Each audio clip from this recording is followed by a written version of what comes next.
По мере приближения к Рице менялся пейзаж. Поначалу все вокруг было лишь слегка припорошено снегом. Так было у КПП, где автомобили, следующие к озеру, делали остановки. В этом году, по словам начальника КПП, как никогда много туристов. Такой зимы, в смысле наплыва отдыхающих, сказал он, Абхазия уже давно не видела. Наверное, в связи с кризисом в России, наверное, так получилось. Я не знаю как, но вот с 1 по 5 у нас января получилось 3663 взрослых и 505 детских билетов. В сумме это получается 1 332 550 рублей за 5 дней работы. По декабрю у нас было 480 тысяч сдано.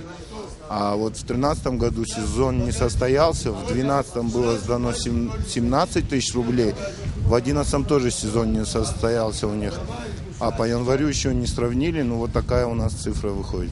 Проезд на Рицу для туристов, как и прежде, стоит 350 рублей. КПП оснащено камерами видеонаблюдения. И теперь все расчетные операции выводятся на экраны мониторов в комнате диспетчера.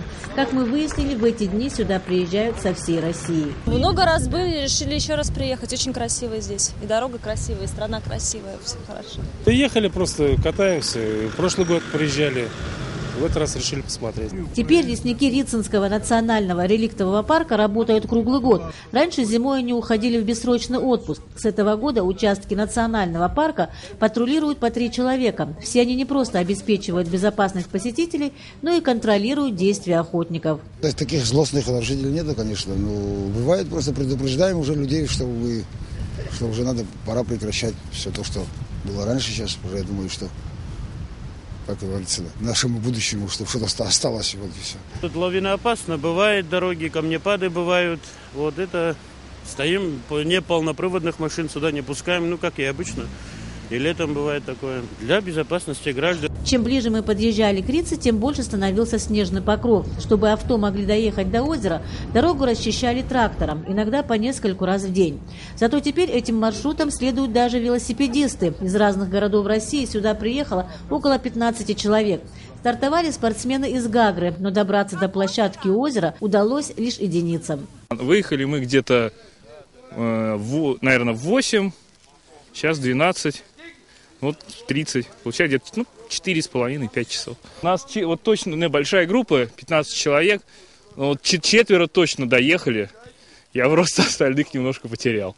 Рица в эти дни потрясает своей красотой. После нескончаемого серого дождя в городах здесь настоящее царство снежной зимы. За несколько часов, проведенных там, мы встретили сноубордистов, любителей поиграть в снежки, смогли понаблюдать, как дружно вызволяли автомобиль из снежного плена.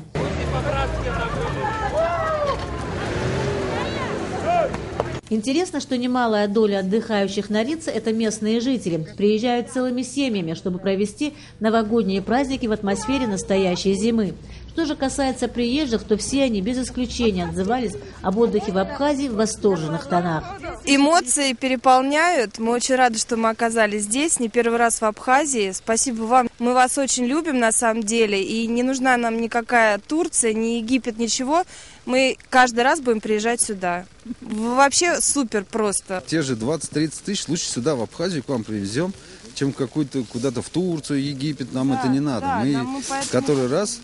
Даже нету никаких разногласий. Абхазия. Все, едем в Абхазию. Окрестности озера Рицы – зрелище впечатляющее в любое время года. Жемчужина Абхазии в эти дни засияла новыми гранями.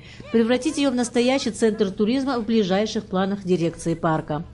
Балакварча, Астамурт Хайцук, Абхазское телевидение.